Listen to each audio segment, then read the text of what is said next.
Hello, family. Welcome to Heal, Rise, and Thrive with Dr. Nhlanhla.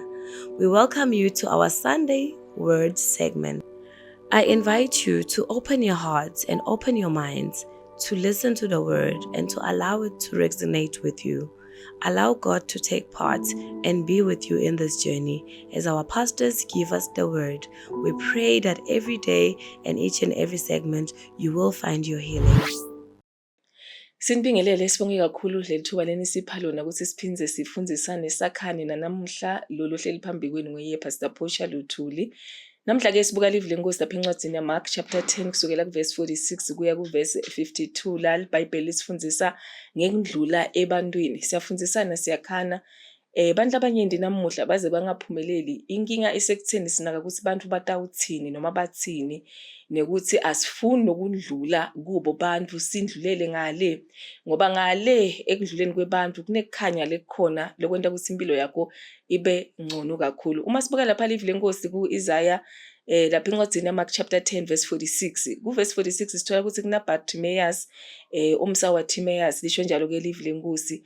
iBhayibheli liyamusho ukuthi babo wakhe bekungubani. Esikhatsini esiningi abantu basibita ngetibongo tetfu nekuthi kunomntwana wazibani ukhule njani ekhaya kubo banjani awumboni ukuthi ngumntwana wazibani. Bantu emphakathini basilabela ngemindeni yethu la sivela khona.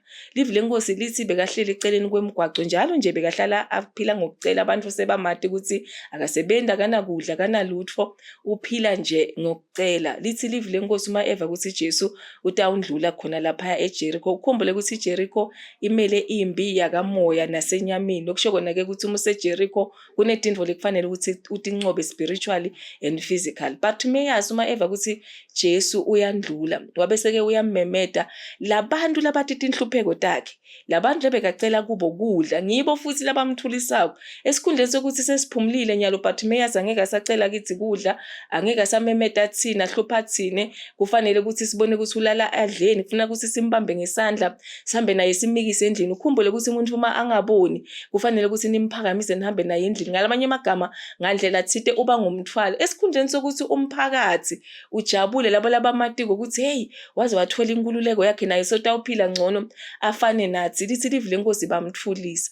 Ukhumbule ukuthi ngalesa sikhathi uma umuntu atelwe ayimbumbuthe bekuthiwa kunesicalekiso thite emndenini laqhamuka naso mhlambe babakhe wona lokuthite kuNkulunkulu noma kuneticalekiso letithite letifaka imindeni leminye lechumene naye lesibongo sakubo sakabo babo wakhe ngiyo lenzaba abantu bebambuka lapha ahleli phansi njengendvodza nje leneticalekiso itelwe ineticalekiso icalekisiwe. Lithi livile lenkosi labantu labo bamthulisa. Chaza kuthini empilweni kunebantu abathi ukuthi wena umntwana bani nesibongo ukhule njani ekhayini bathi netinhlupheko tasekhayini kodwa nje immediately la uqala khona kuthatha sinyathelo sokuthi ufuna kuba ngcono empilweni labo bantu labo babangamsindo bakuthulise ukuthi thula nemsindo ucabanga ukuthi ungubani ufuna kwentana empilweni ucabanga ukuthi utawufika kuphi empilweni. naBartimaeus bamthulisa. Lithi livile lenkosi wabese ke umemeta kakhulu kunakucala lokusho kona ukuthi ungavumeli abantu bakuvimbe bakuthulise empilweni noma yini oyenda ukuthi uthi esikoleni bathi ucabanga ukuthi ngubani ofundzile ekhayini ucabanga ukuthi uyini wena ucabanga ukuthi ungakhona kuphila ngaphandle kwethu. Bantu bayawukhuluma babanga imisindvo leminyenti letawuphatamisa kucabanga kwengcondo yakho ifocus iphele uphelelwe i-self esteem yakho uvele nje ube ngumuntu longayiboni kahle impilo ucabanga ukuthi asekho singo sokuphila. Abantu vele batokuthula akusho ukuthi uma bakuthulisa wrong usephutheni. Bantu bakuthulisa ngoba banemona babona ukuthi usodawuba ngcono empilweni. naBartimaeus uma bamthulisa lithi livile lenkosi wamemeta kakhulu kunakucala. Sichaza kuthini na uma abantu bakuthulisa faka emandla kakhulu kunakucala.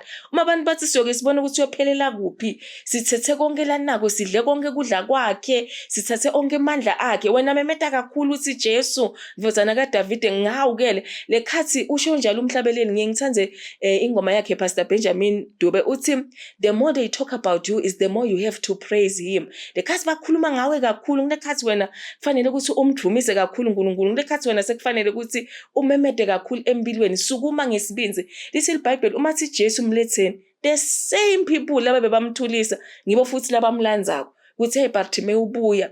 Lithi iBhayibheli wabese ulahla leli jazi lakhe lakudzala lokushona ukuthi uma uNkulunkulu akubida lahla letinvo takudzala phela kunetinvo letingasafunakali ku destiny yakho. Atisafunakali empilweni yakho shiya noma bojabulile ujwayele ukuthi leli jazi lakufutfumeta lilahle walahla ke Bartimaeus kuze kuthi akwadi kufika ku destiny yakhe. Washo wasi Jesu ukukholwa kwakho kukusinzisile lokuchaza kuthini na kuchaza ukuthi lokukholwa lonako etikhasini etimatima ngiko ukuthi utawuphumelela ngiko lokwenda ukuthi uphumelele empilweni. If kuthiwa Bartimaeus azange wamemeta wangandlula ebantwini ngoba uhleli namhla lo ngoba akekho nasevini lenkosi ngoba akabalwa nemachawe kodwa lokumemeta kwakho kudlubundela ulwe ngemandla ukuchubeke njalo kukwenda ukuthi uphumelele empilweni. Ngiyoma vile benginawo namhla ukuthi ake undlule ebantwini abantu batawufa bakushiye usetinkingeni wena usale nje ungathi ukuthi kufanele ukuthi wendeni khohlwa ngabo bathanze kodwa ungavumi bakuvimbe. Ngiyabonga nisaleni kahle.